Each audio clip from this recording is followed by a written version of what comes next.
Hello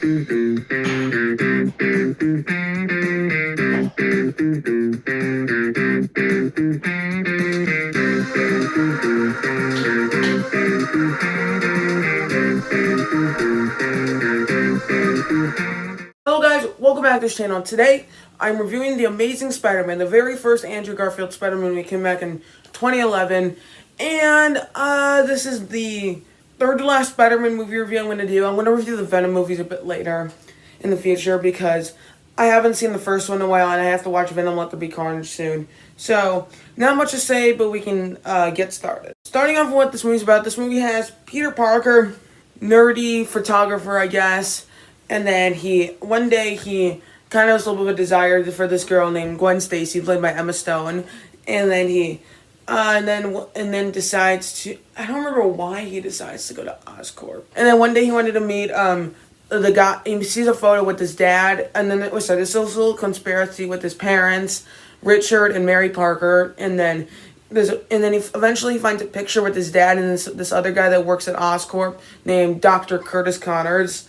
And he goes to Oscorp one day, and then stuff happens. He gets lost from an intern group, and he's not actually an intern. He just sneaks in, but whatever. And finds this room with radioactive spiders. He gets bitten, and then Spidey stuff happens. And yeah, and then eventually, fast forward, Doc Connors or Dr. Kurt Connors or whatever you want to call him is experimenting with lizard DNA to get a limb back on a rat, and then he experiments on himself with that, turns himself into a lizard, and then chaos ensues. Now you have the good. Starting out the good, overall, the best thing when it comes to this movie is the relationship between Andrew Garfield and Emma Stone. Same with the second one. Specifically in this one, they have some great chemistry that doesn't feel like just a superhero team-up chemistry or a superhero, or high school boyfriend, girlfriend sort of thing. It actually feels like these two characters are in a relationship and they actually enjoy their own company. And overall, I really like that aspect, this more grounded aspect. I think it's a bit more of a grounded movie than the, until the third act, I think it's a bit more of a grounded movie than the original Spider-Man, which is a much more over-the-top movie and cheesy and campy. This one, I think the effects are much more improved over the Raimi films. And overall, some of the action's pretty good. I love that school fight. A lot of the other sequences, like the final battle, are kind of forgettable. But for the most part, it all kind of works. I think I think Mark Webb nails all the characters for the most part. The Lizard was alright, but I think he nails the character moments really nicely. Like, whole thing with Gwen's dad, I think, is quite interesting. And seeing the side of Spider-Man all kind of works. But at the same time, I'll go into some of my thoughts later. Yeah, I'll talk about what I was going to say later. So, it's similar plotting to the first Spider-Man with that's a bit more modernized, and debatable which one I could like more, so I'll go into that a little bit later. But yeah, I do like the retelling of Peter Parker's origin story. Instead of having the web coming out of his wrist, he has web shooters that he has to make, which is kind of interesting, which Tobey Maguire didn't have that, which I think makes for some, spoiler alert, really funny dynamics in No Way Home. So I thought that was a lot of fun. And overall, I think the Uncle Ben here is, I think, played by Martin Reen, or I think I'm definitely pronouncing that wrong. Martin something. I don't know.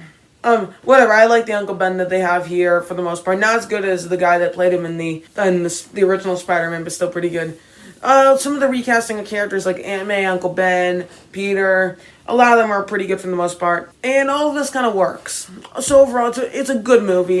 It has, I think, the main thing that elevates this movie is really Andrew Garfield and Emma Stone. And both of them, even by themselves, are both fantastic. Emma Stone plays Gwen Stacy fantastically. Andrew Garfield's great as Peter Parker. And I'm going to be honest, I'm going to mention this now and not probably again until my Spider-Man actors ranked. All of the actors could be my number one. It depends on the day, really. To mix it up, the main thing is really the Lizard as a whole. I think most of the characters, Mark Webb, does pretty nicely. This is not, I still like the Lizard, actually. It's more so the Lizard. I think the Lizard himself kind of is an interesting turn on the Lizard from the comics. I wish he looked more like a lizard than a lizard mixed with a dinosaur, but whatever. The look doesn't bother me that much. I think the Lizard works with some of the action sequences, but overall, he's kind of the most forgettable Spider-Man villain, even and I think Rhino is more memorable than Lizard. Whether that's a good thing or what. Whether that's a good or bad thing or not, what is kind of forgettable. I think the character of Kurt Connors really works. Once he turns himself into the Lizard, it doesn't quite work.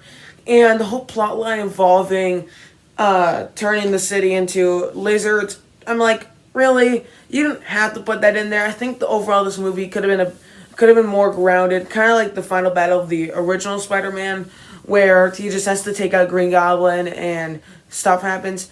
And you never really get like the full reason why he wants to experiment on himself. Maybe just to grow his limb back, but it turns him bad and you don't really know why he's evil. This is the one villain I don't think has a really clear explanation. Whether or not some of these villains, when they turn evil, are good or bad, like Sandman, I still think there's, or Sandman, or Doc Ock, even Electro, I'd say has a clear reason, good or bad, that doesn't matter if it's good or bad, but clear reason why he's a bad guy, at least in the Amazing Spider-Man 2, not specifically No Way Home. Spoiler alert, but not really, if you've seen the trailers. And I think all of that doesn't really work here, but I'm only bringing the mix up because it doesn't really hurt the movie, it just hurts the ending and the plot of the movie. Because it feels like we have to get this big plot line that has high stakes in this movie because we have to find something interesting to progress the story more, and it makes it less interesting when you put it like that. I have the bad, and overall, when it comes to stuff I'm bad, this one is very just like middle of the road when it comes to movies, and that's not really a good or bad thing, to be honest. And the main thing, really, it's too similar to the original one. You have the great power comes great responsibility remake sort of thing. You have Peter getting bit by a spider just like he did, and the only real difference in the plot from the original one